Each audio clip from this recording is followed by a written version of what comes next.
आज की कहानी का शीर्षक है राजा से घोड़े की वफादारी। एक राजा के पास एक हुष्ट पुष्ट और सुंदर घोड़ी थी। वह उससे बहुत प्रेम करता था और उसका विशेष ख्याल रखता था। इसका कारण ये था कि युद्ध क्षेत्र में घोड़ी ने कई बार राजा के प्राणों की रक्षा की थी। ये घोड़ी की वफादारी थी जिसने राजा का दिल जीत लिया था। घोड़ी ने कई वर्षों तक राजा की सेवा की और पूर्ण वफादार बनी रही। जब उसकी उम्र हो गई तो उसकी जगह उसके बेटे ने ले ली। घोड़ी का बेटा हुष्ट पुष्ट था, मगर उसमें एक खामी थी, वह जन्म से ही काना था। इस बात को लेकर वह हमेशा दुखी रहा करता था। एक बार उसने घोड़ी से पूछा, माँ मैं काना क्यों जन्मा? घोड़ी ने बताया, बेटा जब तू मेरे गर्भ में था उस समय एक दिन राजा मेरी सवारी कर रहा था और मेरे कदम लड़खड़ा जाने पर आवेश में आकर उसने मुझे एक चाबुक मार दिया था। शायद यही कारण है कि तू काना जन्मा। ये सुनकर काने घोड़े का मन राजा के प्रति क्रोध से भर उठा। वह बोला, माँ राजा ने मुझे जीवन भर का दुख दिया है, मैं उससे इसका प्रतिशोध लूँगा।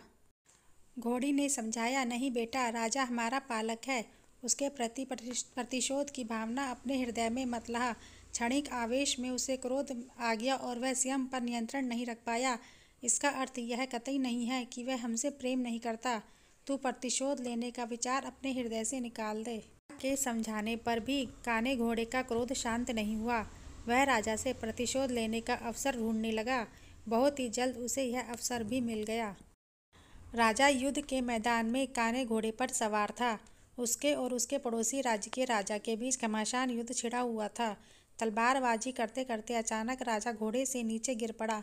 मौत उसके करीब थी। काना घोड़ा उसे वहीं उसी हाल में छोड़कर भाग सकता था, लेकिन उसने ऐसा नहीं किया। उसने फुर्ती दिखाई और राजा को फिर से अपनी पीठ पर बिठाकर उसके प्राण बचा लिए।